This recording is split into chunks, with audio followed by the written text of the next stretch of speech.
Blessed be the God and Father of our Lord Jesus Christ. According to his great mercy, he has caused us to be born again to a living hope through the resurrection of Jesus Christ from the dead, to an inheritance that is imperishable, undefiled, and unfading, kept in heaven for you, who by God's power are being guarded through faith for a salvation ready to be revealed in the last time.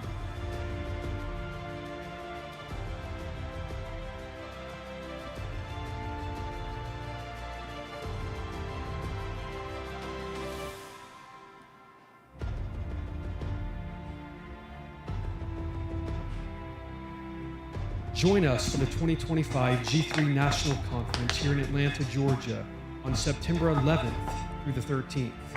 We hope to see you there.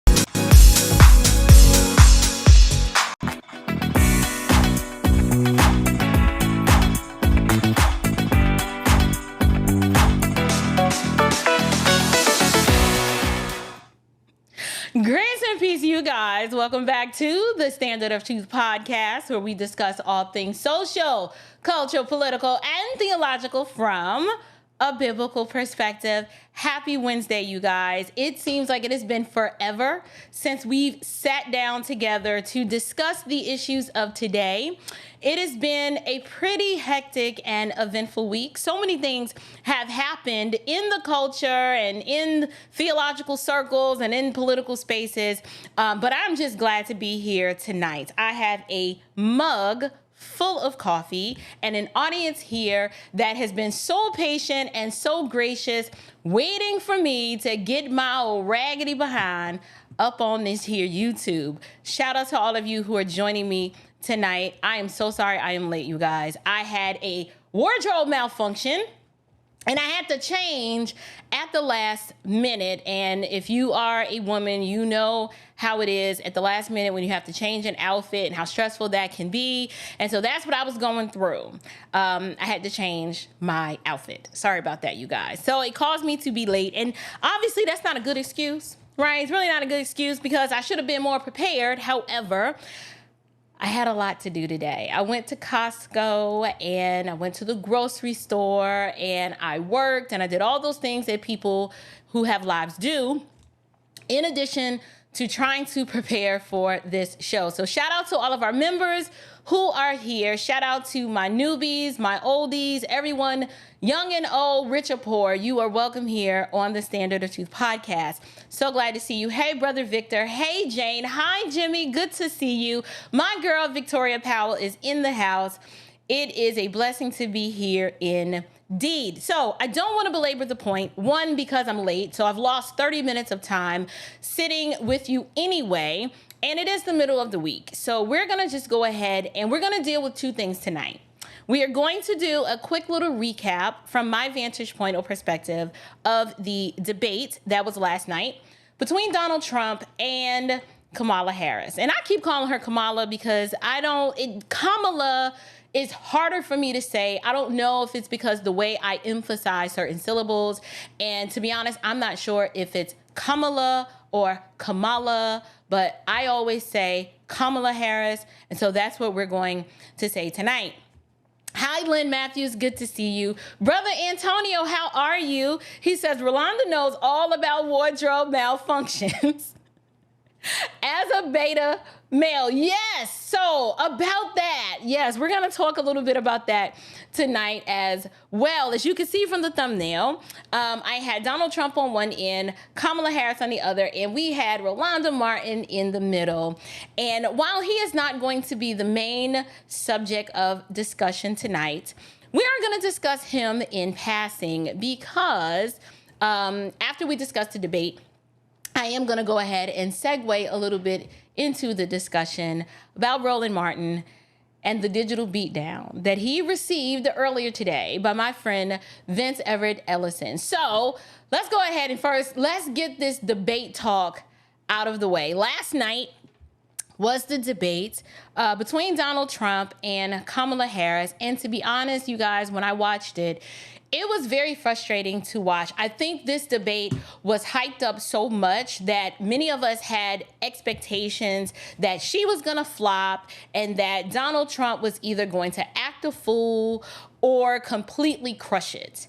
And what I will say is that I want to be fair in my assessment, in that I'm going to give y'all full disclosure. You already know how I feel about Kamala Harris and the Biden administration. I don't have anything favorable to say about their performance in the capacity as president and vice president.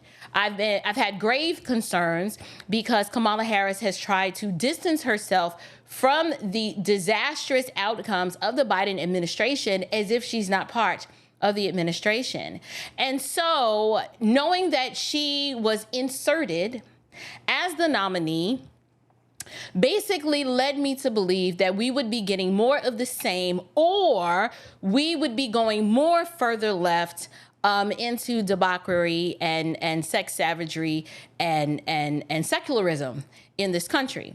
So I don't believe the debate in and of itself had any major impact on individuals who were either undecided or who already just were like on the fence.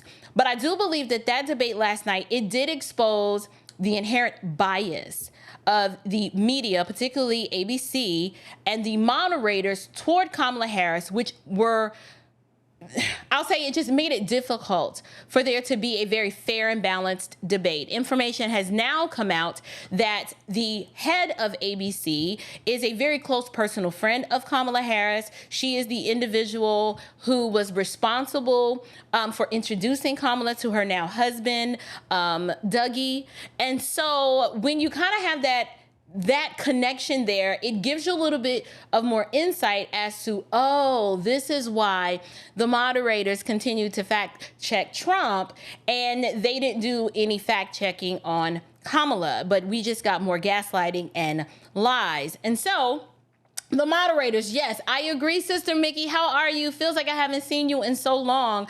But Sister Mickey is right. They were not moderating this debate. They were attacking and at times even inserting their own opinion and rebuttals to the candidate, Donald Trump. And so I was just like, this is not a fair fight. It is 3 against 1. And I was greatly bothered by that. We got a lot of gaslighting, and we did experience a lot of lies, like old lies that have been debunked. We heard a lot of that last night. Also, at one point, the male moderator who got into the back and forth with Trump, instead of doing his job of remaining neutral and moderating the discourse, we didn't see any of that. What we saw was Kamala, in my opinion, and y'all know I use strong language from time to time, but we just saw an evil liar who, if elected, this country is done. She cannot protect this country from enemies, foreign or domestic. She has no economic sense.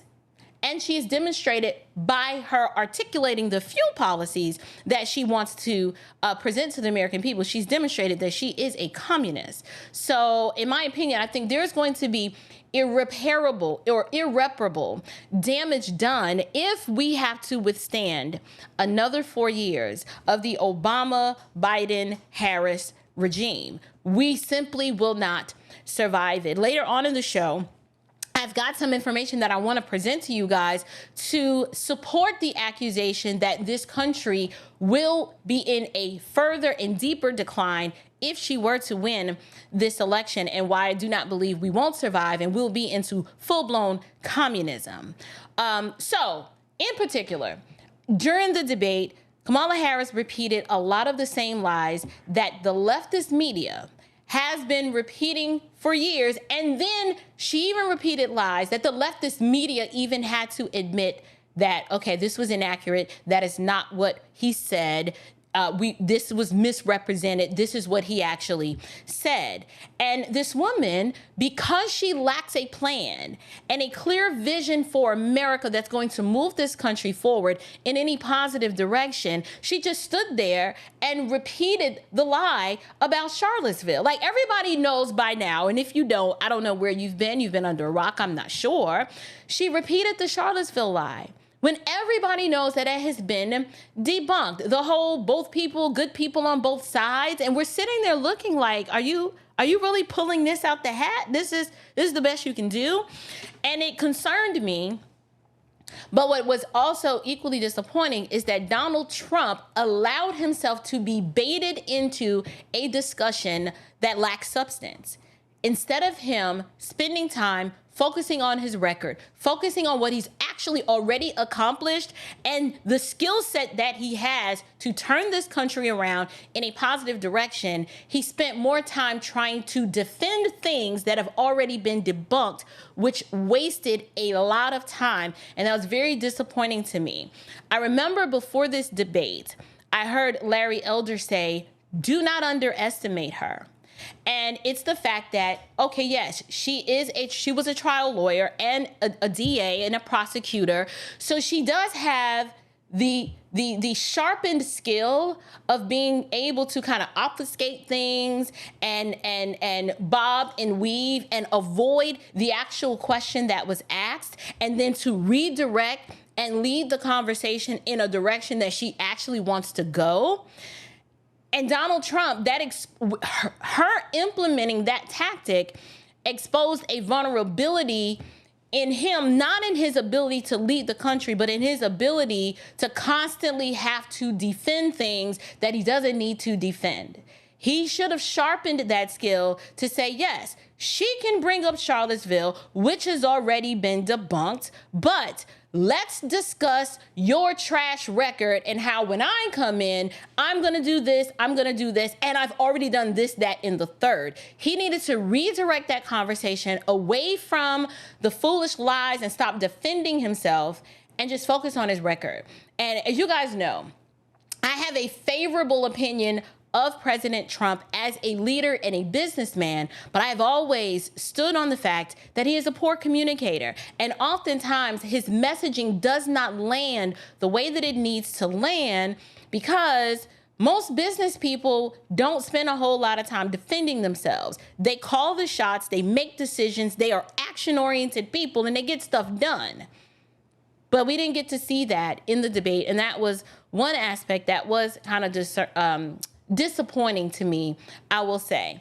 Another lie that she continued to spend a lot of time on was she repeatedly lied and brought up Project 2025. And that was very frustrating, because I'm sitting there and I'm like, why is this woman attempting to associate Donald Trump with the framework of Project 2025 that the Heritage Foundation has put out, when it may be a little known fact to you guys, I don't know, but the Heritage Foundation is a think tank. They've been around for a very long time. Every election cycle, they formulate and come up and promote a framework with ideas that promote conservative values, that their goal is, yes, they do want to ultimately influence policy.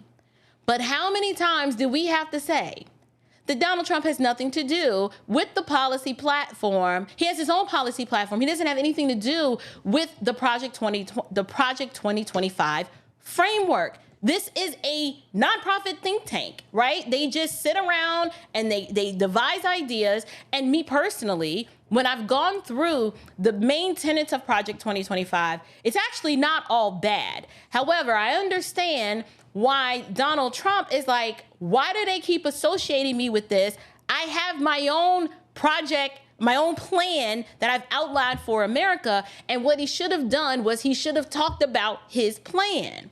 But instead, she was allowed to lie, and the moderators did not fact check her and say, well, in fact, it's already been debunked. Project 2025 is not his. They allowed her to repeat it not once, but maybe 3 times. She may have brought it up. I think it was twice, but it might have been 3 times. That was concerning to me because I just don't have the tolerance for an abject liar who will sit there and things that we can readily go and check to see if it's true or not. It demonstrated to me that she does not care about the American people. She is playing on the ignorance of the vast majority of her constituents because she knows that they're not going to check. And it frustrated me to no end that I'm like, are we still talking about Project 2025? But this is a tactic of the left. They spend an incredible amount of time. They will lie and keep promoting the same lie, and they have the media on their side to continue to push that lie.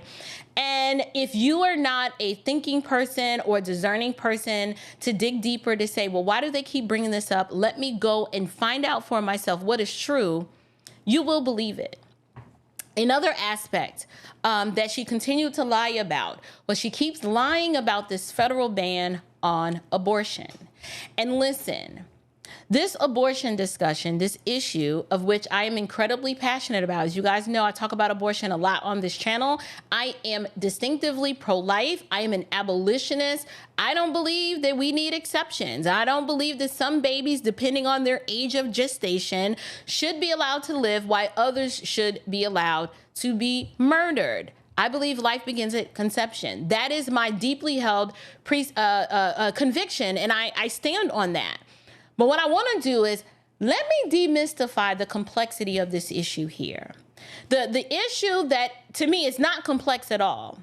But if you understand how this country was designed to function, and if you understand how our Constitution is supposed to govern us, you would understand why Roe v. Wade was overturned and what are the implications for that, so that people keep trying to tell you that abortion has been outlawed and that is just not true, and then listening to the lie that Donald Trump wants to implement a federal ban. Now, I would absolutely love there to be a ban on abortion, but we cannot misrepresent one, what Roe v. Wade, the overturning of Roe v. Wade was, and then 2, what the president who was already in office has already said that he has no intention on doing. So let's just spend a little time and talk about Roe v. Wade, because I believe not a lot of us actually understand what Roe v. Wade was, the implications of that ruling, and then the overturning of that in the Dobbs decision. What does all of that mean for us? So let's demystify the complexity. Roe v. Wade was the 1973 Supreme Court case. It was a decision. And essentially all it did, well, not all it did, it was disastrous, but it legalized abortion nationwide in this country. Okay, will we agree? We all agree, right? Well, during Trump's administration in 2022, as you all know, that decision was overturned. God's people, we celebrated. We were overjoyed by that. We knew that that was just the beginning, that it didn't mean what everybody was saying it meant, that, oh my gosh, there's no more abortion. No. All it did was it was a Supreme Court decision that in the majority of opinion, they held that the Constitution does not confer a right to abortion. What does that mean? Meaning, there's no provision in the language of our Constitution that gives a woman the right to murder an unborn person in the womb. Listen to my language. I am saying person because I am recognizing the personhood of the human in utero before they come out, right? So, thus the overturning of Roe, which allows each state, we have these 50 or 51 if you count Puerto Rico. I don't even know how that works anymore. But all of the United States together, collectively, our constitutional republic, when Roe was overturned, it allowed each state to regulate or prohibit abortion as they see fit. Okay? Overturning Roe was the right thing to do constitutionally because it was a decision that is actually consistent with our Constitution. Let me go ahead and explain the reasoning, though, behind the overturning of Roe v. Wade. So, the first thing we do, we should always look at the Constitution. If we start there, this will make so much sense. The Dobbs decision, it emphasized that the right to abortion was never explicitly mentioned in the Constitution. I don't know about you. If you have a pocket Constitution, I normally have one here. I think it's in my purse. Sometime I walk around with it because you can never have too many pocket Constitutions. But if you were to actually read the Constitution, there is no provision that explicitly mentioned abortion within the Constitution and the original ruling in the Roe decision. It was based on an extremely broad interpretation of the Due Process Clause of the 14th Amendment, right? So y'all might be asking, well, April, I don't know, right, what the 14th Amendment is. Like, I don't just walk around remembering amendments in my head. No problem. I'm a homeschooler mama, so let me break it down for you. The 14th Amendment protects certain rights that are not explicitly listed in the Constitution, but they are deemed fundamental to our personal liberty. And so in Roe v. Wade, the court reached the conclusion that the right to privacy included the right to abortion. That's what the decision that was reached in the case of Roe v. Wade. They somehow devised, I don't know how, that the right to murder, like on its face, such a conclusion should have never landed there, because in the case of an abortion, there's an issue of personhood, right? Like personhood, there's a person, the baby is a person in utero. No one is afforded privacy in murdering another image bearer, regardless of location. So, in Dobbs, 2022, the court held that the right to an abortion, it did not meet the historical or the legal criteria for being a constitutionally protected right. That's what the justices argued. They argued that the right to abortion does not have this deep historical precedent in American law or common law, and was not something considered fundamental, like it's your right, like liberty is your right, that the right to off another human in utero, that's not afforded to you as a fundamental right. Now, the lefticals, they keep lying and trying to assert that it is a constitutionally protected right, but they cannot prove it from the Constitution, and it's not a constitutionally protected right. But sadly, most leftists, no offense, they're just not that smart, okay? They're not that smart, and they have no respect for our Constitution. That's why they're trying to tear it down at all costs. They'll trample all over that document in order to try to make it say something that it does not say, in order to further their wickedness and their thirst for blood. That is just a fact. Now, number two. Hold on, I'm gonna lose my place. In the Dobbs decision, the majority embraced a proper view of the Constitution. What did they do? They took into consideration what was the original understanding of those who drafted and ratified it. They're like, okay, since abortion was not historically recognized as a constitutional right, the justices, they argued that Roe must have been a misinterpretation of the Constitution, right? Like not that I've taken constitutional law, but everyone agreed that this was the right thing to do if we were to be consistent with our governing our document that governs how this country runs.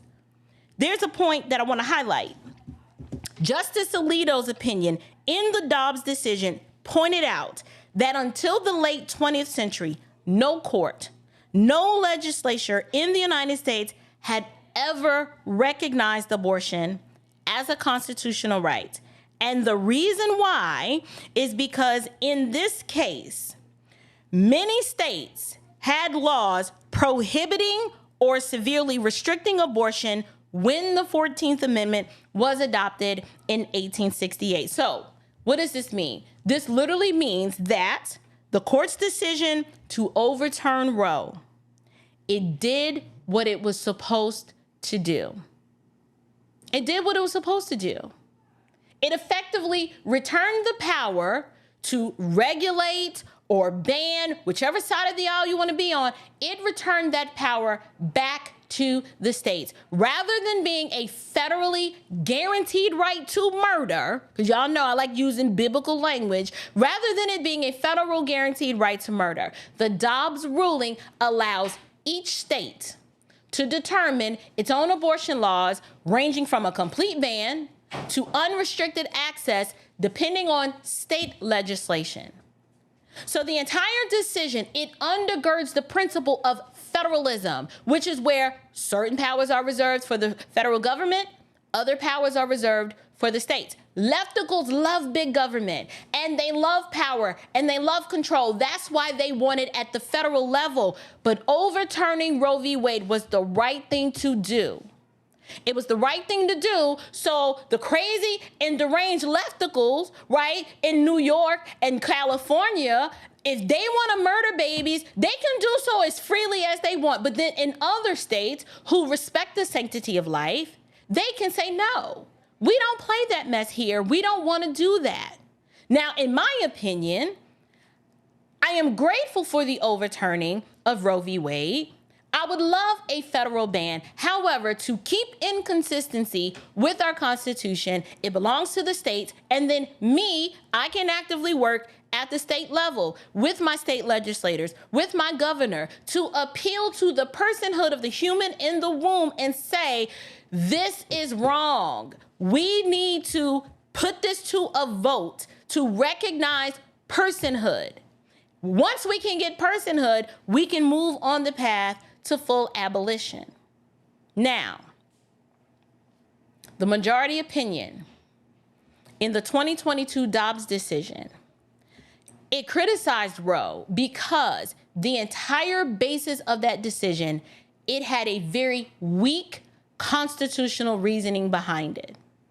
And all critics have argued that Roe lacked a strong legal foundation. They argued that it was based on a subjective interpretation of the Constitution rather than an established legal principle. So, Dobbs versus Jackson, that ruling overturning Roe v. Wade, it was important because the Supreme Court held that abortion is not a constitutionally protected right. You don't have a federally protected right to murder, period. You don't. The Constitution of these here United States, it does not explicitly or implicitly guarantee the right to abortion, i.e. womb assassination, assassinating a defenseless image bearer in the womb, and therefore the decision about whether to regulate abortion or to allow abortion is left to individual states. This marked a significant shift toward a more consistent, originalist interpretation of the Constitution. And it was a decision I agreed with. I don't believe it is enough. Like I said, I am an abolitionist, but it was the right thing to do to allow states to reaffirm where do they stand on this issue, which means each state can go. You can go and lobby and encourage your state legislators to amend your state's constitution to either recognize the personhood of babies in the womb or to protect them, or they can go in the other direction and kill as many babies as they want. But the people in each state get to decide. Do not allow these lefticals to obfuscate the facts. So when I hear lefticals claim that Donald Trump wants to rip up the Constitution, that is insane. We actually had a candidate who actually did the right thing in actually reeling back some of the federal government over having their overreach and allowing our constitutional republic to function the way it was designed to function. But this is just one example of how Kamala continued to lie throughout that entire debate, trying to distance herself from the abysmal record of the administration that she's a part of and move the goalpost and the focus on something else, spending a lot of time focusing on promises that she knows she can't keep. But the question is, why would we believe that anything that she is saying that she wants to do or she doesn't want to do, the things that she's flip-flopped on, why would we believe her now?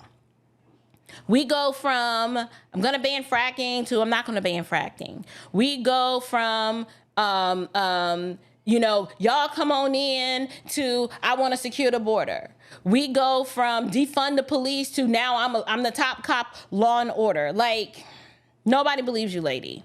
The thing about it is the American people are being manipulated to believe whatever she believes we need to believe to have confidence in just electing her so that when she gets there, we'll be into full-blown communism. Like, that's essentially what's going to happen. Now, what I want to do is I want to go in a little different direction. The debate was what it was. You know, if you already decided who you're going to vote for, you're already decided. Early voting starts. I don't believe it moved the needle in either direction. I was disappointed in how the moderators handled it. But, it was ABC. So what can you expect? Let me go ahead and acknowledge your super chat. Hey, Blessed Indeed. How are you? Thank you so much for your generosity this evening. Blessed Indeed says, many are the plans in a person's heart, but it is the Lord's purpose that prevails. That is Proverbs 19, verse 21. Thank you so much for that exhortation tonight. I was having a discussion with a friend today, and you guys know I am really big on the sovereignty of God. And I understand, I would never deny that mankind does not have a will, but we have a creaturely will. And when I listen to verses like this from Proverbs 19:21 that says, many are the plans in a person's heart, but it is the Lord's purpose that prevails. How I take that proverb is that the Lord, his hand is like, what is it? The hand of the Lord moves the heart of the king whichever way he wishes. It is not that we're not robots. We absolutely have a free will, but it is a creaturely will that is in bondage to sin. Meaning, so the decisions, the things we think, the things we desire, when you are dead in your sin and trespasses, it is inconsistent. It is consistent with your will. So if your will is in bondage to sin, then the decisions that you make, the way you think, the way you're going to function is going to be in line and congruent with that.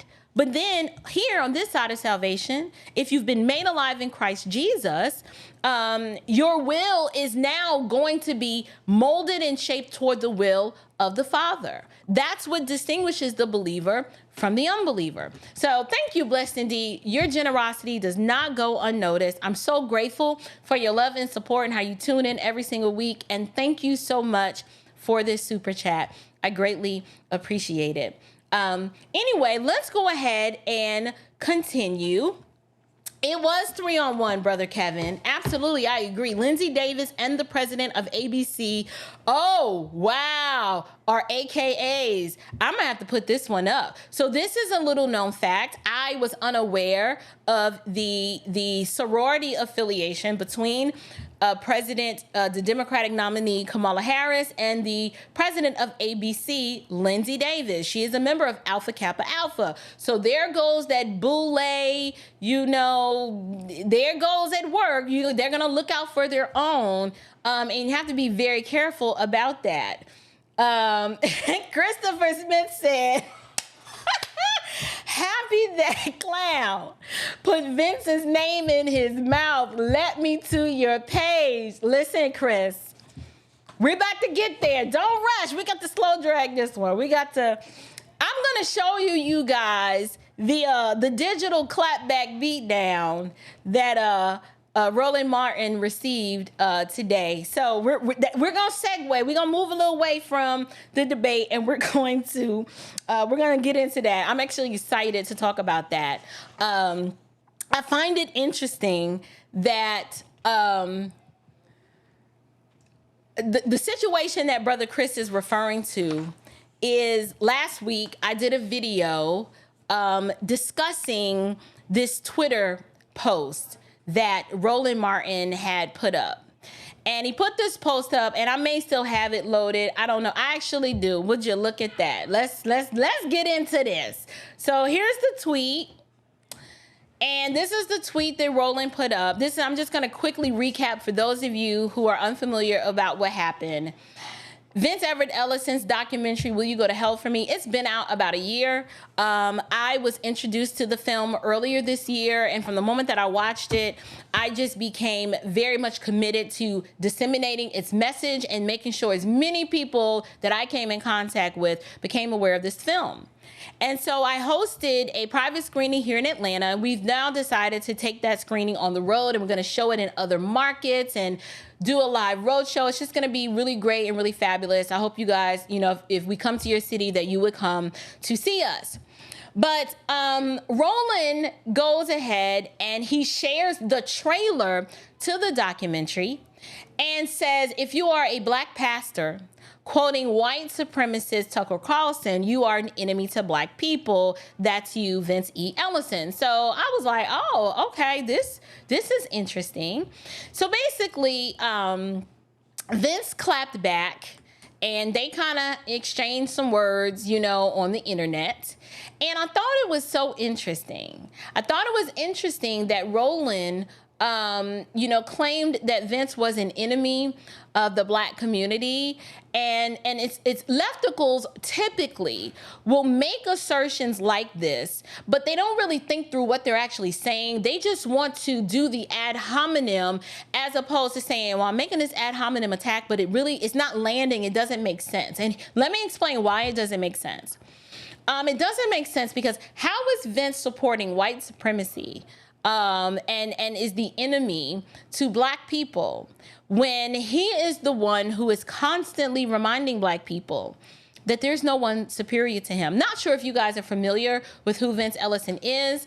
He's been on this channel. He is a friend of the show, and I have had him on the show, and I have shared the trailer, which landed me in YouTube jail, so we had to go in and kind of edit that. But if you've ever watched his show and just have listened to one of his monologues, he has made the assertion multiple times that there's no one is superior to him.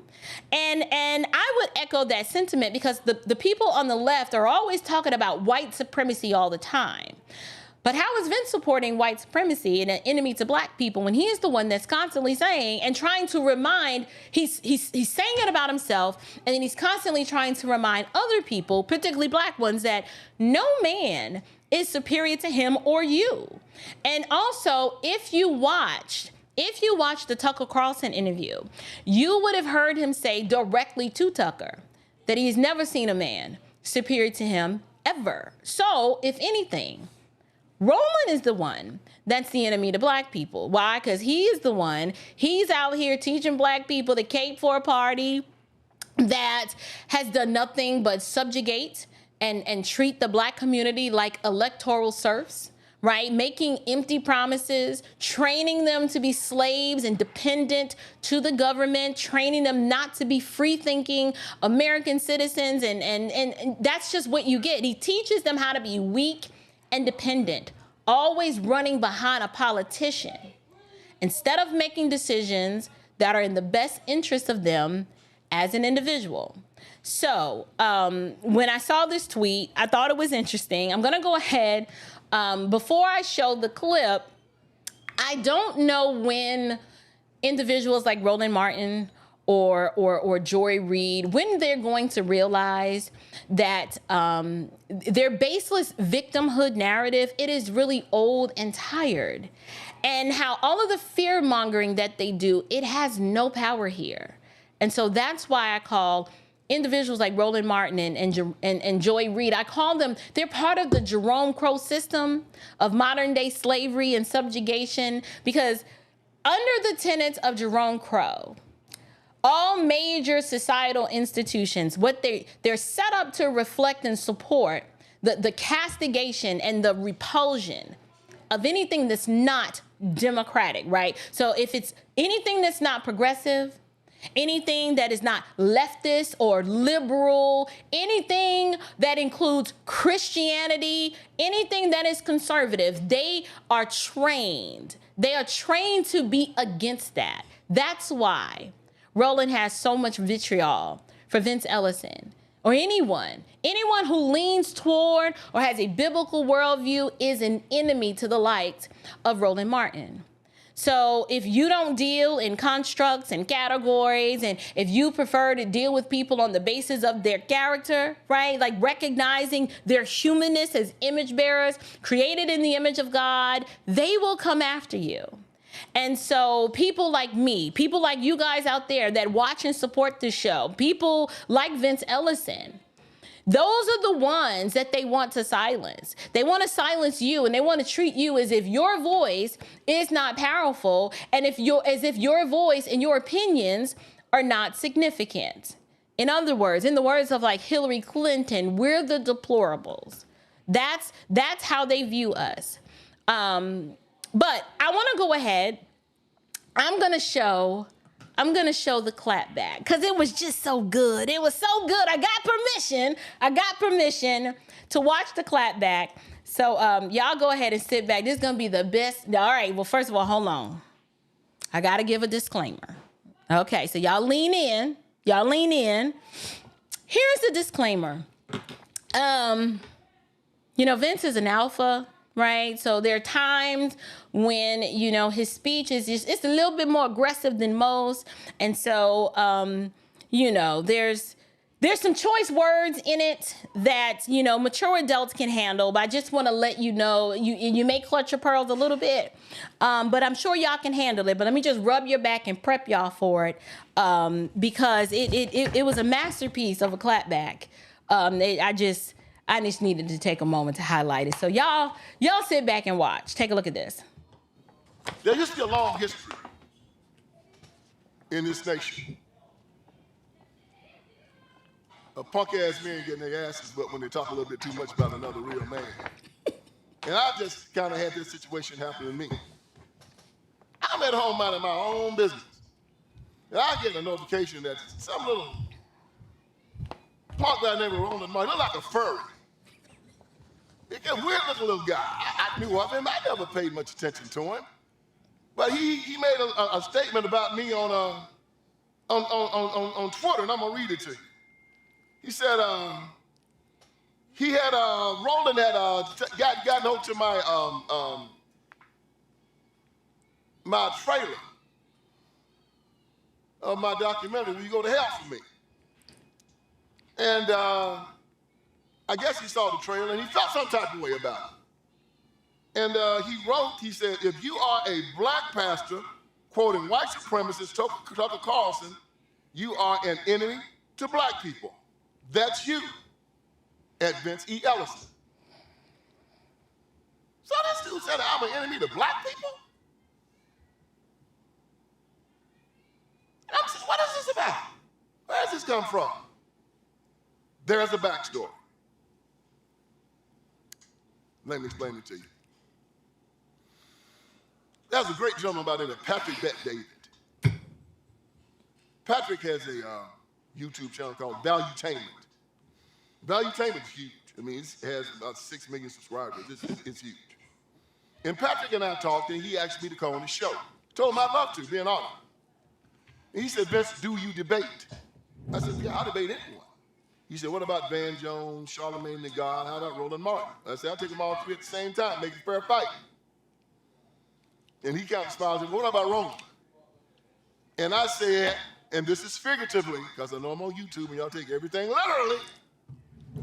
Figuratively, I said, I'll cut Roland's throat and watch him bleed out on your floor and smile while he's doing it. He said, I'm going to reach out to Roland. I said, keep me posted. Well, a week goes by. I haven't heard anything. So Pat said, I reached out to Roland. Roland hadn't said anything back. I said, that's cool. Keep me posted. And then I get the tweet from X that comes in with him making a little side statement here. So I sent it to my good friend, April Chapman. and April from the Bronx, so April had street smart. She said, oh, no, that's Roland being a punk. That's Roland being the estrogen-filled man that he is. He's no good, he's a liar. And she said, I'm going to call him out. So if y'all haven't watched April Chapman's podcast, Standard of Truth podcast, you need to watch it. It is must-see TV. I mean, she's the best thing on the internet right now. But she let into Roland and called him out and called him everything but a child of God. But that's Roland. See, instead of facing me in front of 7 million people on valuetainment and taking his whooping like a man, he decided to show the type of punk that he is and hide behind the bush and throw the rock and hide the hand. Well, just like they did in the old West, Roland, if the sheriff call you out, if a man call you out and you don't show up, you got to leave town. You got to admit you're a punk and you're a coward and not show up. Well, I'm calling you out. Patrick Bet-David said he'll fly us down and put us up in a 5-star hotel and let us debate it out on his show in front of 7 million people. Anytime you want to do it, I've said I'll come. I'll do it. I'll show up. And I'm going to beat your ass like I'm your daddy. And if you don't show up, don't show your face anymore. Everybody that see him, call him Rolanda for the rest of his life. Tell him he got on panties and a bra. Your manhood's been taken away. Because if you show up at Valuetainment on the Patrick Bet-David show, figuratively, I'm gonna slit your throat and watch you bleed out, boy.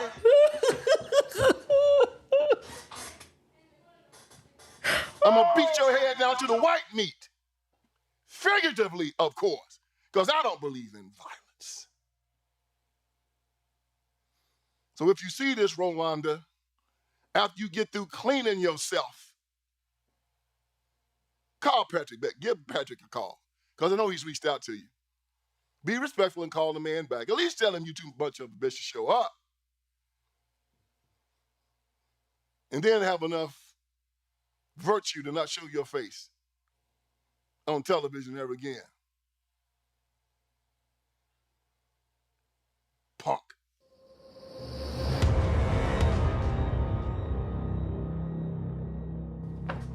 I'm sorry, y'all.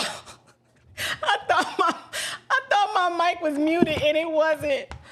Oh my Lord, y'all. Oh, that was the best 5 minutes ever. Whew. Okay. That was the digital beatdown where Ellison, he said he gonna beat you like he your daddy. I about died. I'm sorry. I thought I was on mute. Y'all was back here cracking up. When Vince said, when you get finished cleaning yourself, because you know, y'all, he called him a furry. Do y'all know what the furries are? The furries are they're humans that think they're cats, and they have like litter boxes, and they be licking and cleaning themselves and stuff. Y'all, that was funny. That was golden. That was worth it. Oh, it was worth it. Shout out to Vince Everett Ellison of the Vince Everett Ellison Show. Thank you so much for acknowledging the work that I do here and for making YouTube just a little brighter. Oh, and just a little bit more entertaining, because these lefticals, they think they can try us conservatives like we are not going to clap back. And they messed with the wrong one today. He sat on that bad boy for a whole week. Okay, because I think that tweet, when did that tweet come out? That tweet, August the 31st. That was August the 31st. And y'all, today is the 10th. He sat on that bad boy. So I responded first, and then a week later, Vince went ahead and responded. Listen, we just want to debate ideas, okay? We're not a violent people. You know, I got Jesus in my heart and my 9 on my hip, but only use the 9mm if provoked, right? It's called self-defense. We want to debate ideas. We want to demonstrate, not just to the American people, but particularly to the Black community, that the ideas of the left are trash.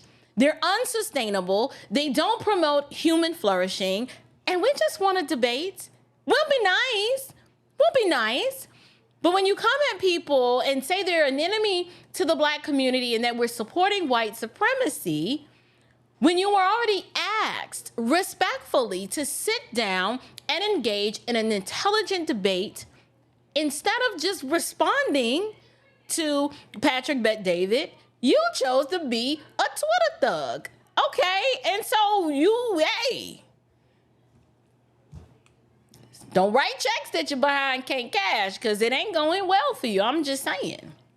But anyway, right, not violent like the Black Dixiecrat. Listen, no, the Bible is 38. He's not going to, if he were to show, I believe the rhetoric could be toned down, but we're not going to back down like some weak punks. No, we want to debate ideas because we love people, we love America, but our kinsmen according to the flesh, we see that we are in dire straits. I don't even remember, who was I talking to? It may have been Vince. I can't even remember, but we talked about how America's in decline. And the reason why abortion is such a hot topic issue, yes, it's because it's a violation of God's law. But America, forget the Black community. We already know we are beyond the rate of replacement. But one reason why it is important for Americans to have children is because the reason why it was Vince. Thank you. It was Vince. The reason why Social Security is going to probably be insolvent by 2035 is because the way Social Security was supposed to work, for every one person that retired, you needed 2 to 3 people to replace the money in order to fund and pay for the retiree. Well, now, once the people who are collecting Social Security and are retired die off, we don't have enough Americans to pour into Social Security to keep it solvent.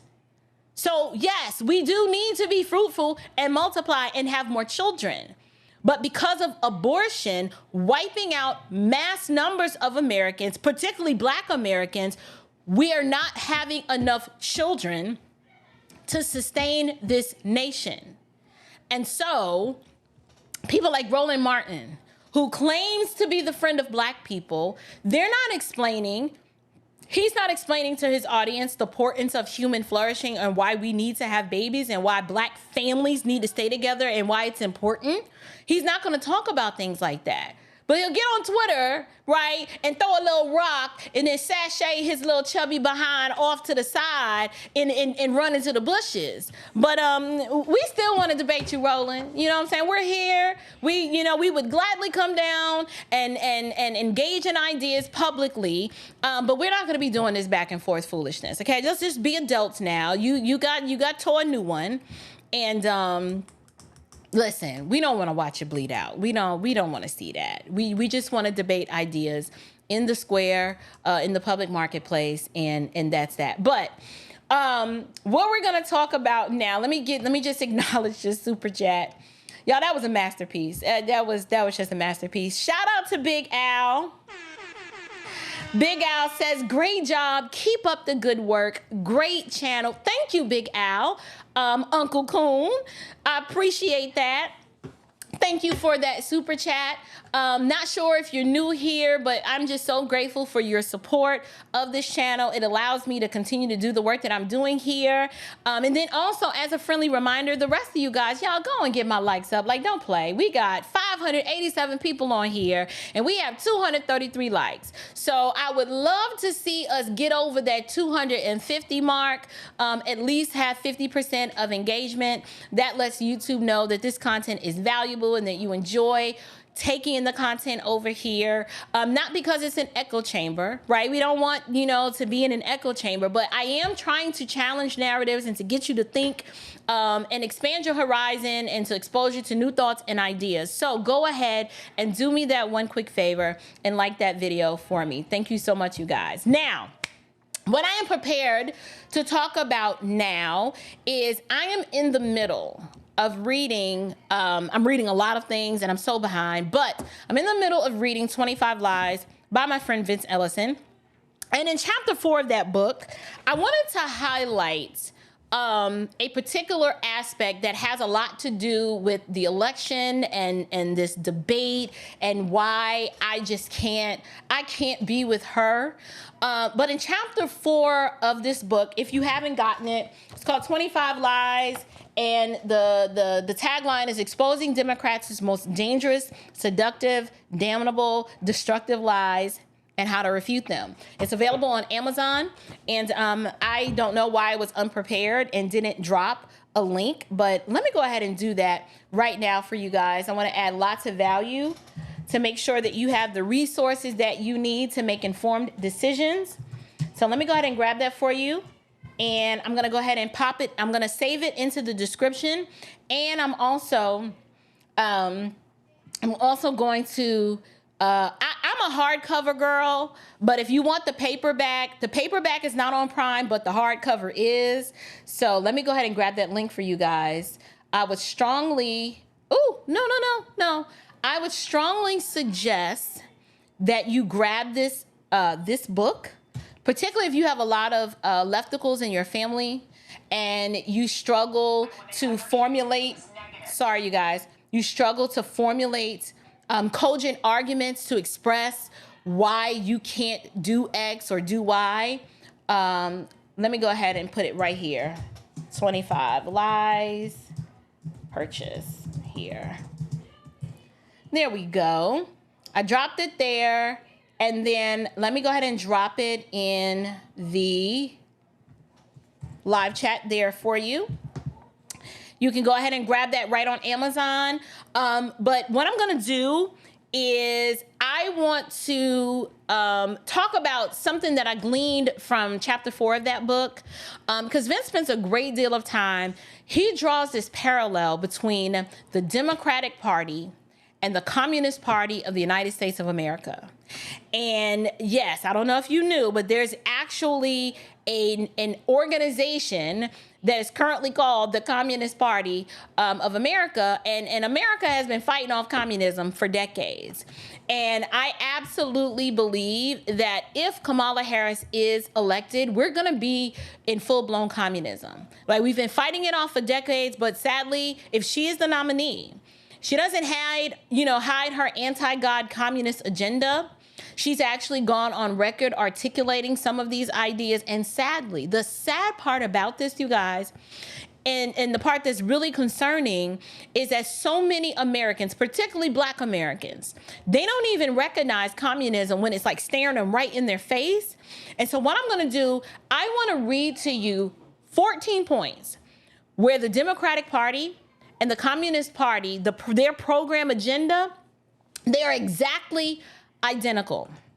1, these are just 14 points where both the Democratic Party and the Communist Party of America agree. Number 1, $15 minimum wage. I'm going to flesh that out in a minute. National universal health care. Increased taxes on the rich and corporations. Strong regulations on the financial industries. Regulation and ownership of utilities.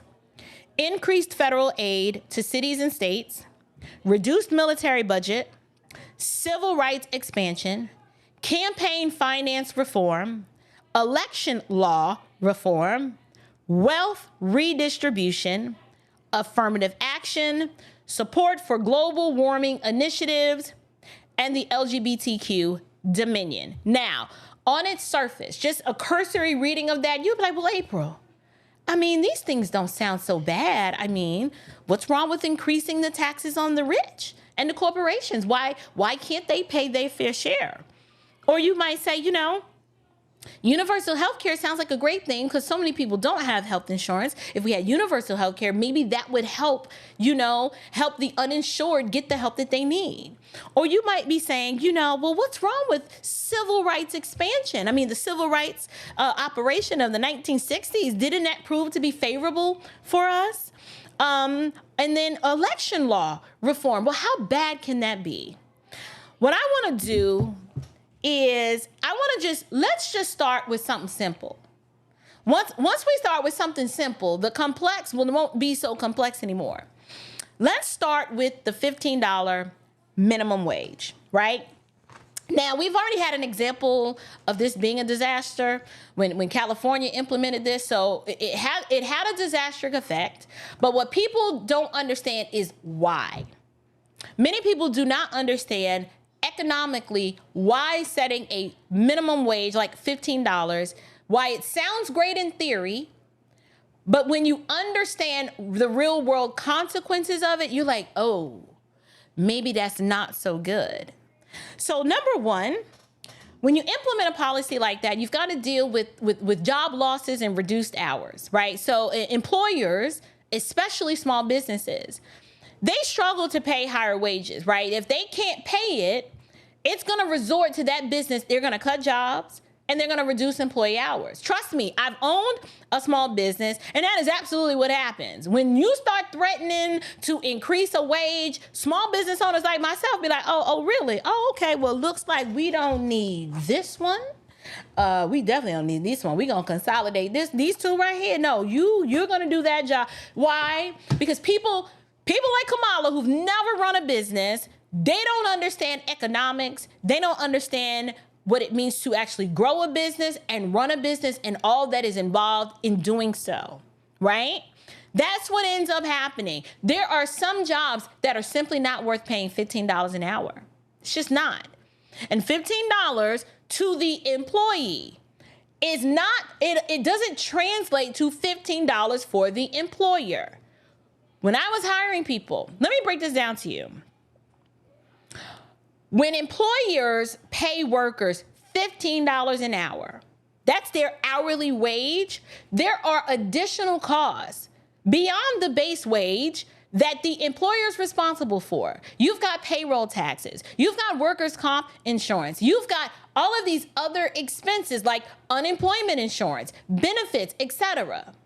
So these additional costs, you have to factor that into the payroll taxes, the Social Security tax, the Medicare tax, the federal unemployment tax. Then let's not forget the state unemployment tax. Now I call the federal unemployment tax FUTA, like FUTA and SUTA, FUTA and SUTA. That's what I call them heifers, FUTA and SUTA, because those taxes vary by state.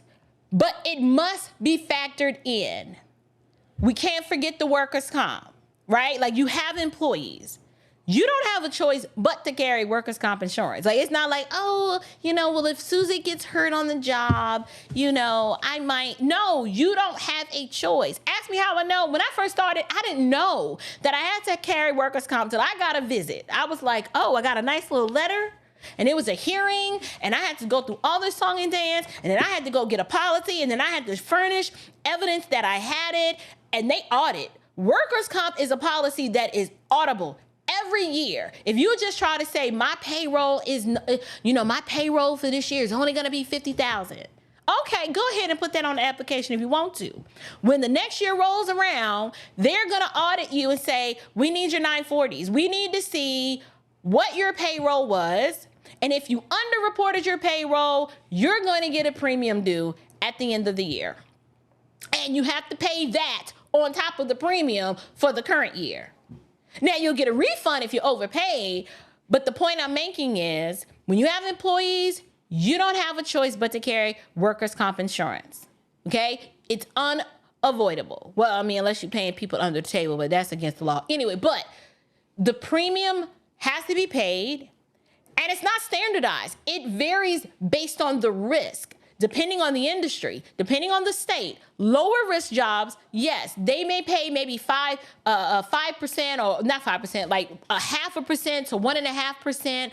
But then other industries like construction or like in my situation, to provide workers' comp for the guys that were on my trucks dealing and moving and lifting furniture, it is expensive. It is expensive. A clerical job doesn't pay the same as a high-risk manual labor job because the propensity for someone to get hurt goes up. So when you break all of that down, the total hourly cost for an employer to pay a worker $15 an hour, you're at about $17, $18 an hour now, depending on the industry. Small businesses cannot handle paying wages like that just to have somebody make a latte or to ring up a customer purchase. It's rudimentary. This is all you do. You put stuff in the bag. Thank you. Here you go. Praise God. Hallelujah. It's so, you know what I'm saying? I'm not paying you $15 to do that. That's insane. But once the $15 an hour, that minimum becomes a thing. Here's what happens next. Here comes your automation. This is where the automation comes in, because to offset the higher labor costs, companies get smart and they end up investing in automation to replace the low-skilled workers. This is why you see kiosks at restaurants now. This is why instead of an actual human on the phone, you have an IVR system where you're pressing 1, then you're pressing 4, and then you're pressing 0 a million times. You're like, can I just get a human? Can I just get a human? No, you don't get a human. You don't get a human because you wanted to pay a human who just pulls up and answers basic questions. You want to pay them $25 an hour.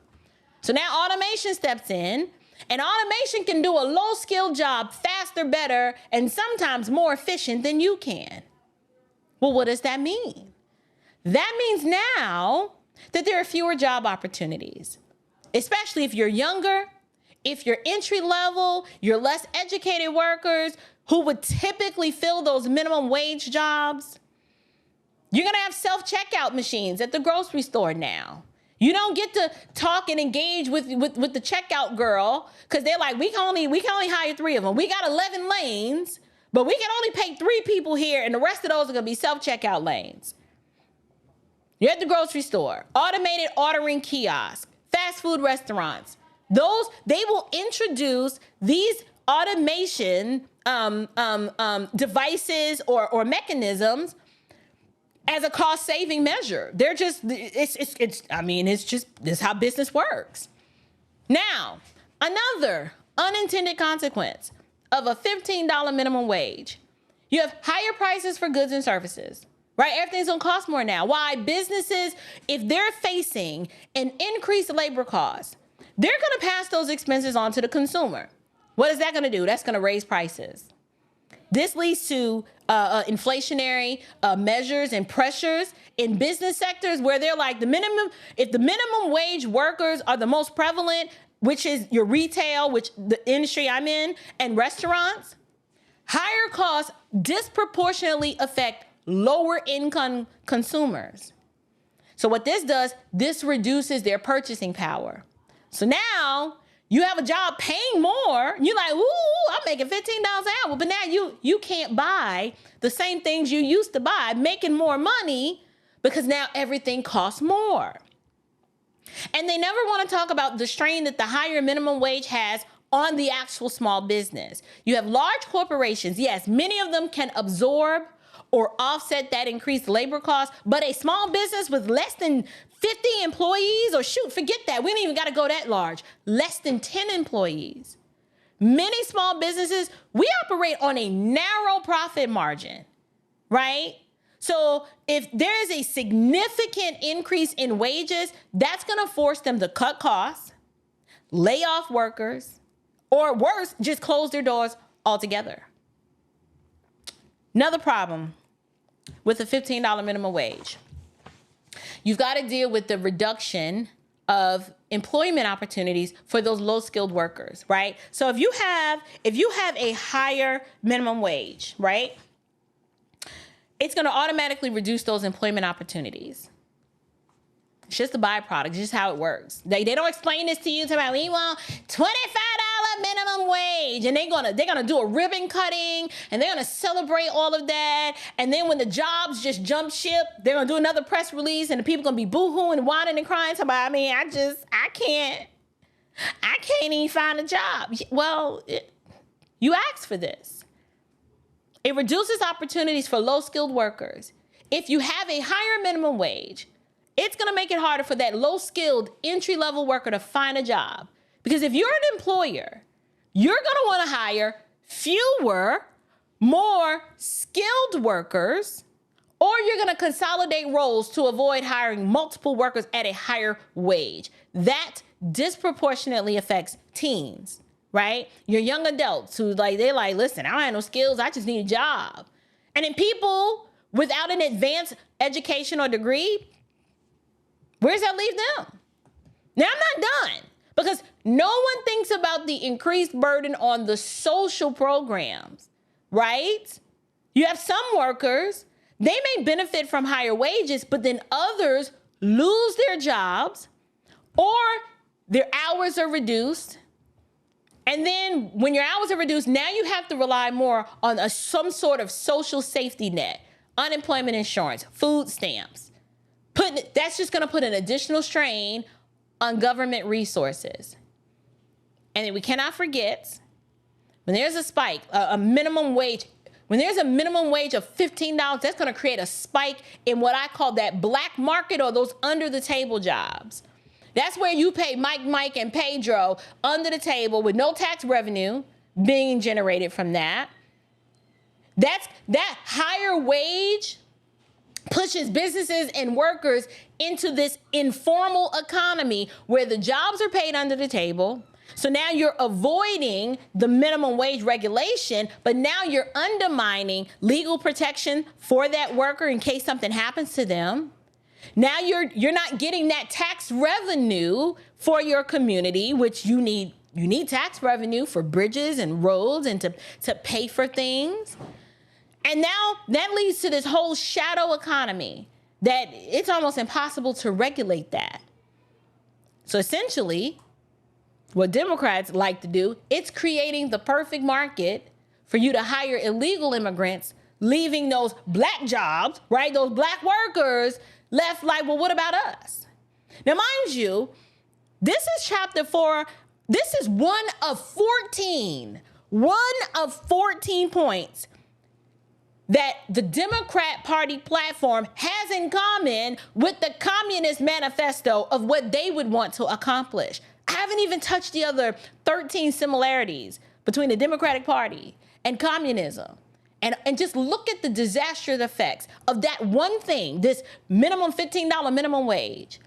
Look at the disastrous effects that can occur when you have candidates like Kamala Harris. When they become a reality, communists and Democrats at this point are synonymous now. They're one and the same.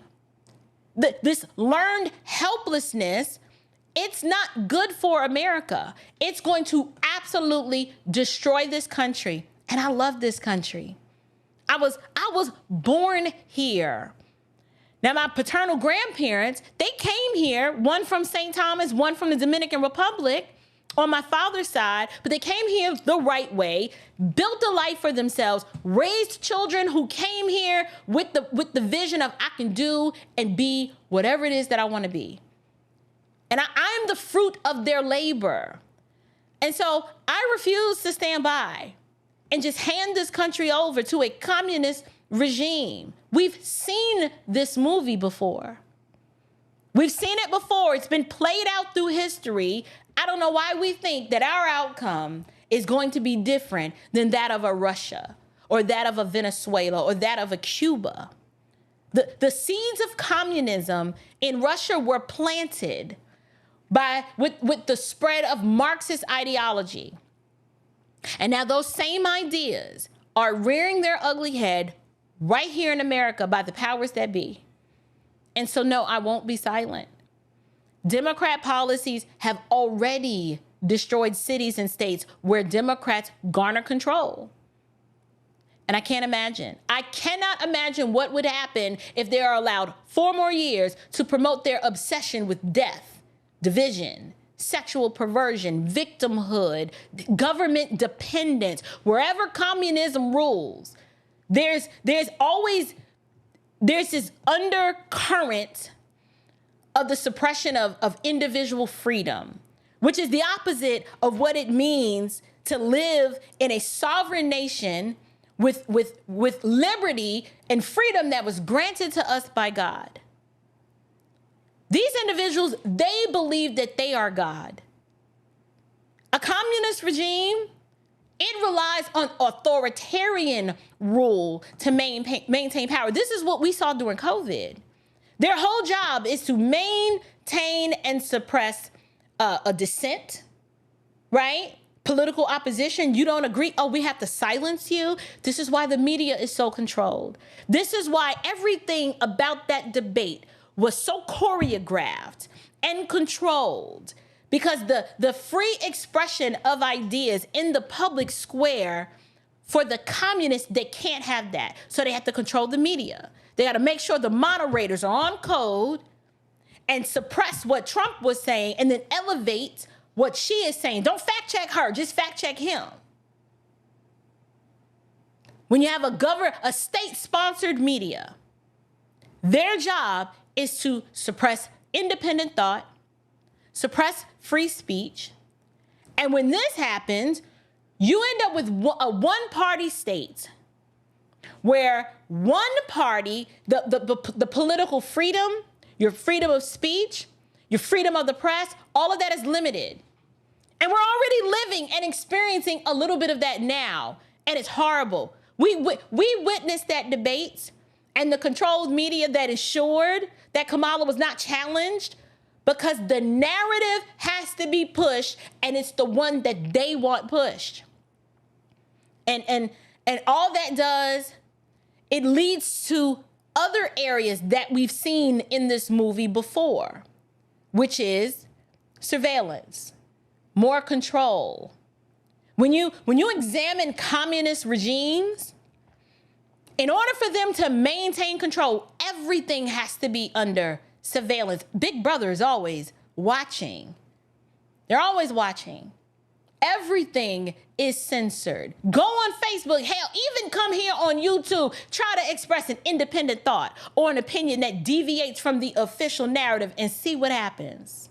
You get slapped on the hand. They put you in Facebook jail. Don't you say that. We saw that during COVID. I spent more time in Facebook jail during COVID than I did on Facebook. I was like, what the hell? I might as well just delete the darn app. So many of my friends left Facebook and never came back because of the active suppression of information that was actually helping people. They didn't want you to talk about it. If you weren't saying the prevailing narrative, they had to cut you. They tried to limit the freedom of movement. Communists always try to restrict the citizens' ability to travel. Tell you where to go, when you can go, where you can go, where you can't go. Can you go to church? Now you can't go to church. You can't worship till we tell you you can worship. You can't go to church, but you can protest. Now you can't bury grandma, but you can go get an abortion. We'll allow that, yes. You end up with elitism. We're watching that now, where this concentration of power is in the hands of this small political elites. And all that does is lead to widespread corruption. Leave some for the big guy. Y'all, these wicked people, they will weaponize and seek to prioritize their own interests at the expense of the general population. They don't want accountability. This is why Kamala's been hiding from the press. She doesn't feel the need to explain anything to you. She ain't gotta explain herself. She doesn't have to tell you what her plans are when she gets into office, because she doesn't actually believe in an actual system of checks and balances anyway. She's Mamala, remember? She knows what's best for you and your children. The ones that, at least the ones that get to live. But she knows what's best for them. Why am I spending so much time explaining these things to you guys? Why am I doing that? I'm doing it because I realize that most people have never thought deeply about the implications of what it would mean for America to elect a Marxist like Kamala Harris. The land of the free, the home of the brave, will be no more. We are at a crossroads where a decision must be made. A choice is on the horizon. Many of us will be casting our ballots in less than a week. And it's time, in my opinion, to put aside the shallow and the silly, to not allow yourself to be distracted, Don't nobody care if Kamala's black or not. That is of no consequence. Kamala being black, pretending to be black, yes, it's a thing in the sense that it demonstrates that if she will lie about her own identity, then she'll lie about anything else. But that is not the reason why she is dangerous. She is dangerous because she's a communist. And I don't want to live under communism, and I don't care what puppet they put up to fulfill some sort of symbolism and some yes queen metric. I don't care. I care about living in a country that is going to maintain the constitutional republic that we've always had, and that the freedoms that have been afforded to us since the inception, the birth of this nation, are going to remain. Yes, we have had problems. No, we are not perfect. The sinful hearts of man will always have to grapple with the effects of sin. So yes, there will be partiality on the basis of ethnicity, also known as racism. The fact that we're so obsessed with it it's crazy to me. Because the idea that everybody is just supposed to like you and that you actually need to care about what someone thinks about you on the basis of you looking different is silly at this point. You either believe that no one is superior to you and then you answer to God and God alone, or you don't. But to sign up for the smoke screen of the he's racist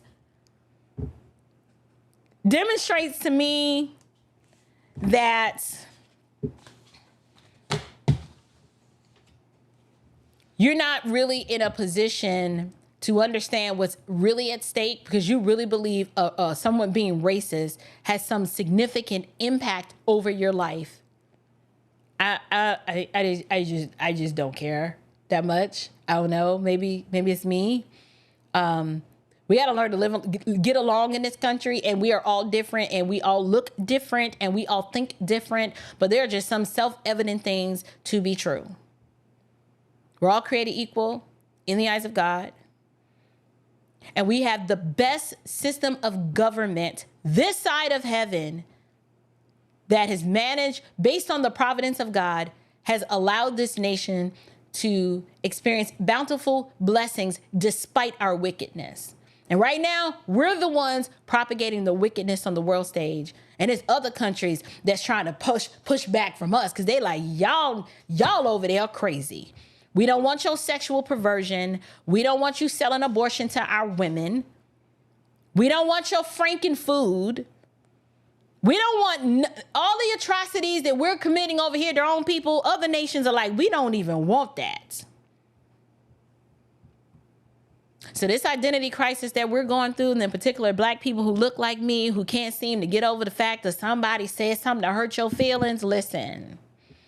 You will really feel what it feels like when somebody hurt your feelings. You live under a communist regime. You think about that. But let me get to some of these super chats. Hey, Gray February. How are you? He says, I don't know if it's he or she, my apologies. I don't see how any Harris supporter can feel good about what happened at the debate. It was 3 versus 1, and Trump still stood tall. All of the lawfare, Gray February, that he has had to subject himself to, and he is still in this fight. Most people would have given up a long time ago. But he's doing it, I believe, because he knows what this country has the potential to be. And he just doesn't want to see it go to hell. And I mean figuratively. I mean, we all apart from Christ going to hell. I don't mean it in that sense, but you know what I'm saying? If they're honest with themselves, they can't deny that she just outright lied over and over again. And that it was a 3-on-1 debate. And it should make you question, why was it a 3-on-1 debate? And why was the opposition, why was it so much control? What is this man saying that he wants to do that so bad that requires all of this? all of these stipulations to be met, no audience, no this. What are they trying to hide? The truth doesn't need all of that. It just is. What is it that they don't want us to know? What are they hiding? That's some of the questions that I have. Frank Rico, hello. He says, if we thought Obama was divisive, let Harris win and see what happens. Sir, listen. This will be Obama's fourth this will essentially be the fourth term. I really believe he is the one behind the curtain pulling these strings. And I just don't want to live. I don't want another term of the Biden Harris ticket. I don't. I just don't. But you're right. Thank you so much for your super chat, for your contribution tonight. I'm greatly appreciative of that. And I agree with that sentiment. If we thought Obama was divisive, it's going to get worse. It's going to be men against women. And I struggle to understand why women can't objectively look at this and just be honest and be like, this woman can't lead. She cannot be the commander in chief. I don't want her at the helm of the war. If we got to go into battle to fight off our enemies, I don't want somebody brain dead in a blue pantsuit. I don't. With a nice blowout. That's not going to do it for me. It's not. She intimidates no one. When I heard Donald Trump on that stage say that war would have never happened, I believe it. He wasn't just saying it. I believe it. It would not have happened. If she's there, they will trample all over us. Trample all over us. Hey, Brother Lamont, how are you? Good to see you. Thank you so much for your loving contribution tonight. I am so grateful for you and Liberty and how you two have supported me over the past 24 months. I'm just so grateful for you guys' support. He sends a super sticker of a pair waving flags and turning around, making the buildings in front of him tremble. I wish there was a way for me to describe that, or show it, but I can't. But thank you so much. I'm very grateful for you. Please tell Sister Liberty I say hello. I'm sure she might be in the super chat. Y'all probably watching on 2 different devices, knowing y'all. But somebody says she's going to jump ship. You think so, Blessed Indeed? Do you think so? She do got a nice blowout. Says, listen, Kamala has a nice blowout. I mean, listen, in her prime, Kamala was the bee's knees. I ain't gonna take that from her. I don't hate, if there's a beautiful woman, she's pretty. Still ain't gonna make me vote for her. I don't care about your silk press. But it be flowing, don't it? It be flowing. It does. But no, she's not cut out for the job. You're absolutely right, Jafrina. I agree. Oh, hi, Teresa. Thank you. New to the family, you are truly a woman of God, and continue to let them use you. Let them use you, sis. It is so refreshing to have warriors for the Lord of Lords. Honestly, listen, I can't do this in my own strength. I am frail, and I'm hot for one. Y'all forgive me. Give me a second. It happens. Okay, I can't. There's nothing I can do about it. But I am grateful to be able to sit in front of you guys week in and week out, sharing my thoughts, my opinions, my theological positions, my political leanings. And I understand it's not for everybody, and that's okay. I just want to bring back to public discourse the ability to express oneself and to charitably disagree, right? I think that's important. And so that's why over here, now I don't know, I can't say this emphatically, but we welcome disagreement over here as long as you're respectful. Now, some of my moderators, some of them a little bit more hyped than others. They will block you if you get out of line too much, but I try to regulate and manage the channel so that it is a discourse of varied ideas and opinions.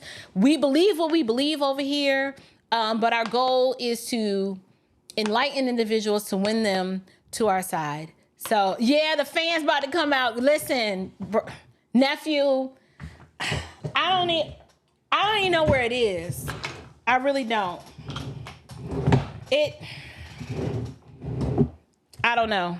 I have one here, but this one's too loud, and I don't want to turn that one on. You think, oh. Now that's something I had not considered, Trey. He said she had an earbud and earbuds, those earrings. I believe that Biden was getting help during that debate, and I wouldn't be surprised if she was too, because that girl cannot think on her feet like that. She can't. Like, my thing is, where she's normally not able to think on her feet like that, and she's very dependent on her notes. And I get it. I use notes too. I do. So stop. What hypocrisy? What are you talking about? All right, so let's see. My brother Abdul, what hypocrisy are you talking about? Let's be specific. Let's spell it out. What hypocrisy? Which ones? Be specific. I'll allow it. Brother Kevin says, as an HBCU grad, I can see why Kamala pledged AKA, but I'm still not voting for her behind. I mean, I went to an HBCU too. It's just not going to happen. Yeah, she probably did. Just like Hillary was fed the questions by Donna Brazile. They always cheat. Right. They always cheat. But anyway, what time is it? It's an hour and 30 minutes in. I think I didn't have anything else prepared tonight. That was it, y'all. Normally I can go 25 pages easy. Tonight I had 11 pages and I said what I had to say. And I don't know if y'all got something y'all want to talk about, let me know. But other than that, I'm probably going to shut it down. I have not been getting enough rest. My kids normally, the week of what do you call it? Labor Day, they do like this annual camping trip in the backyard, and they sleep out in a tent for a whole week, and that week's turned into another week, and now I got to get them back on a regular sleep schedule, because I don't know what they thought this is, staying up late like this, but it's wearing me out. Like, I'm sleepy. I'm very, very sleepy. Oh, okay. Well, go ahead and vote for your own demise, Craig. You're free to do that. You can't claim ignorance. If you like communism, you are free to do that. Yeah, sorry. I don't know what policy that has promoted, or the existing administrator, what policy has been most meaningful to impact your life in a positive way. I'd be curious to know which one that is. I don't know if it's the high inflation or the lack of legitimate jobs, or the high interest rates, the high fuel costs, all the illegal immigrants taking over all of the blue cities, taking resources from bona fide citizens. I mean, I don't know which one of those is the one that really does it for you. You like the open borders? Is that one? Is that it? Or not necessarily the open borders, but the high taxes? Is it the tax policy plan? Is that it? I don't know. Okay, but we had a child tax credit under Trump, and so your issue's the child tax credit. Oh, okay. Well, whatever. Great job. Thank you, Big Al, Uncle Coon. I appreciate it. Anyway, you guys, let me give you guys a few announcements before I head on out. My coffee is cold now. Oh, well. It's fine. Yeah, okay, keep believing that. Well, they don't need to be open now. They already in here. All several million of them. Like, seriously? Craig, stop playing. Talking about the border isn't open. It's secure? Really? So how they getting in here? Like all of the ones in New York and Chicago and Atlanta, because they're here too. How'd they get here if the border is not open? You think they've closed it now that they have enough people to replace the black vote, which doesn't really have much power anymore? I don't know. Is that it?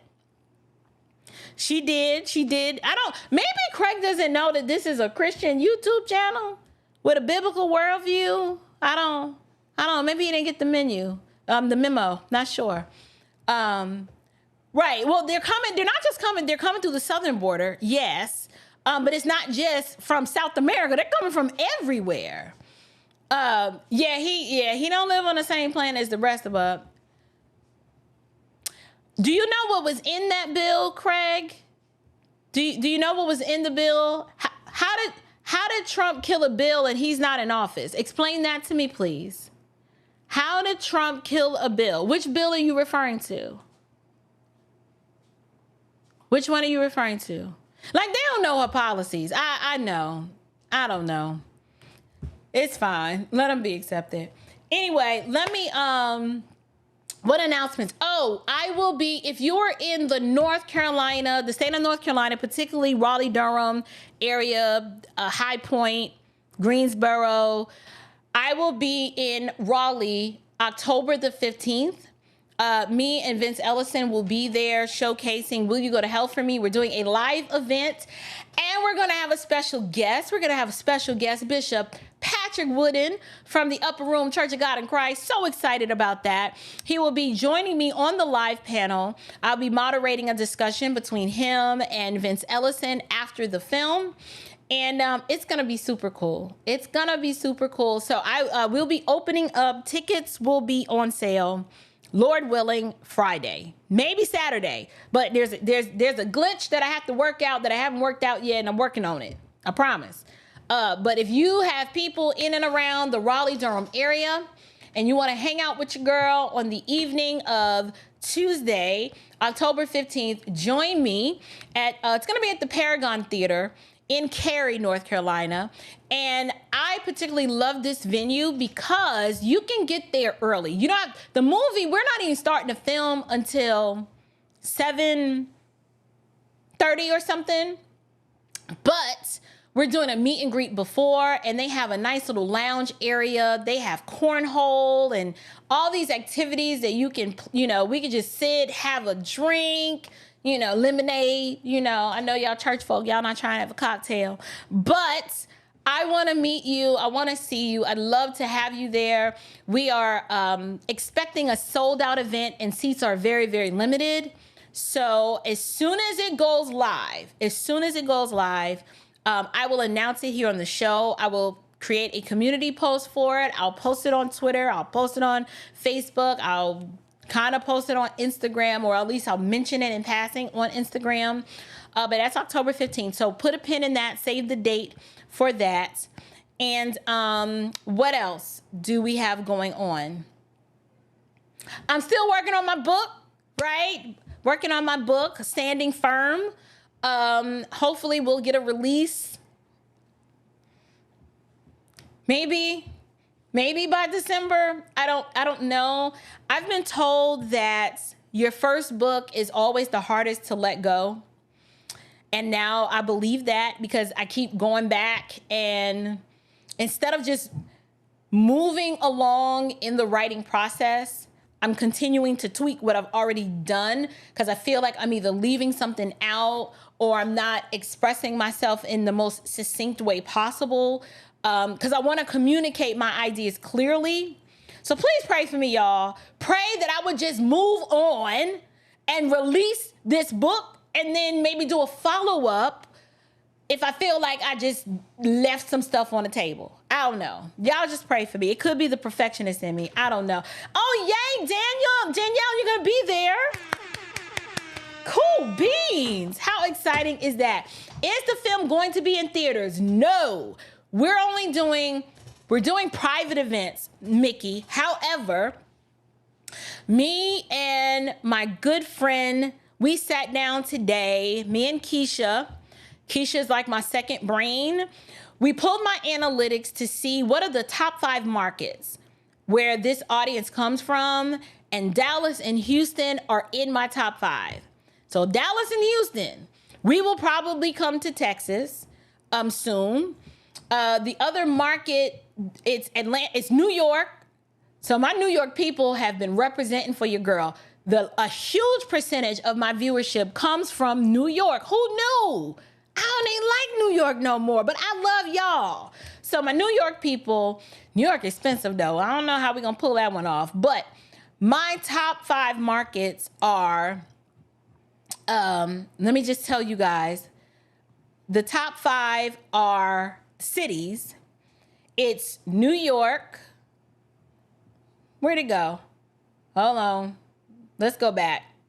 I want to share this with y'all.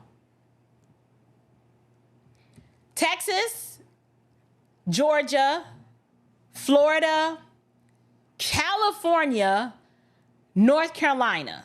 That's the last 28 days. So let's do it just for 2023. It's Georgia, Texas, Florida, California, North Carolina, followed by New York. Those are my top 5 markets. And so we're gonna have to roll through Texas. We gotta roll through Texas. Florida is 3rd. We're gonna be in North Carolina. I don't know about Cali. And it's expensive, but we're gonna do the best that we can. We're pulling in the analytics to find out what cities to go to first. That's the thing. California is so big, Courtney. I don't know. Virginia, I'm actually going to be up in Virginia on business. Pleasure. I'm going to see my girlfriend. But I am trying to make my way to Virginia. And then Florida, so it's either Tampa or Orlando. I do have a little following in Jacksonville, but it's probably more so Tampa. And then,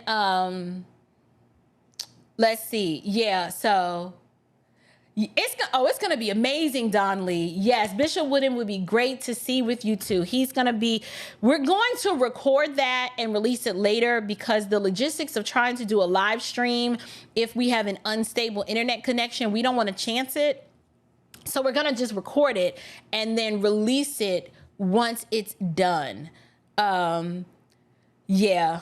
Courtney, go ahead and tell them, Courtney. Go ahead, sis. She like, why they wait so late? Like, the border problem is their problem, and they want to rush in with the solution. Why not do something about it now, right? Okay, Nicolette. Hey, girlie, you're in New York. Thank you. Well, that's where I'm from.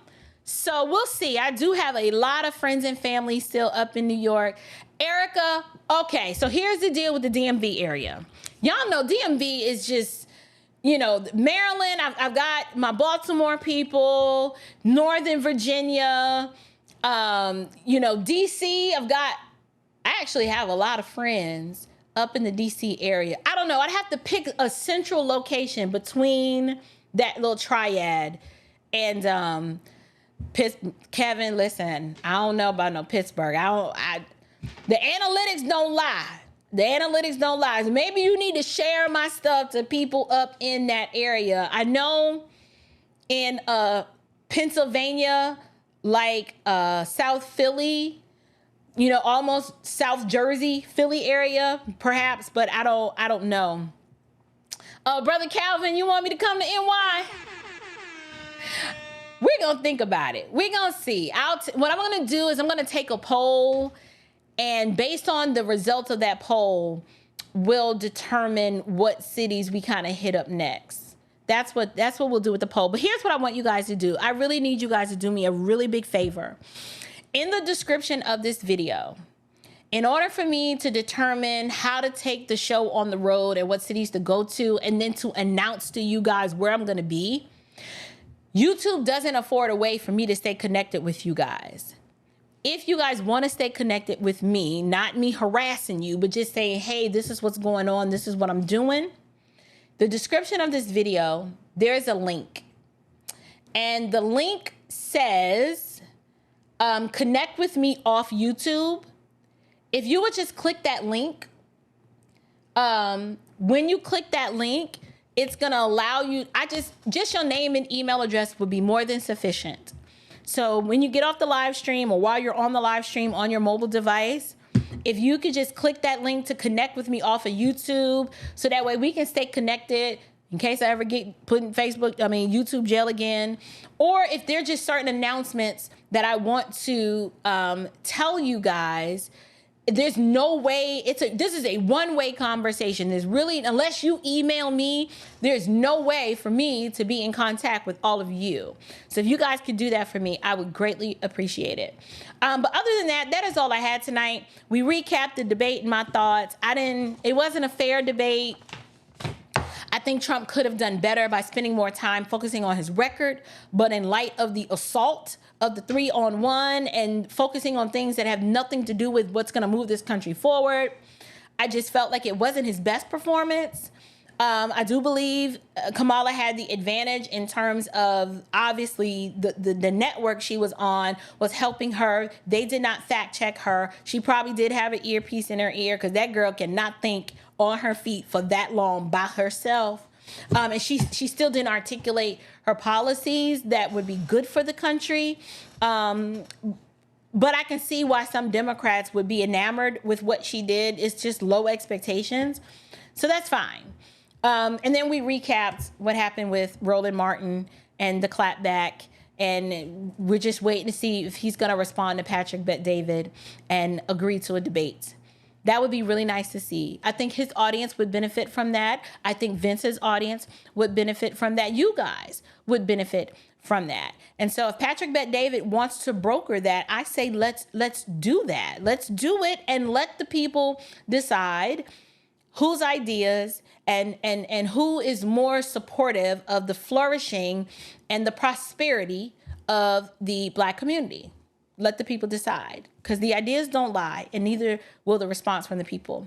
So I love you guys with the love of the Lord. I don't have anything else to share. I'm going to shut it down, and whatever you do, do unto the glory of God. Until next time, you guys, grace and peace.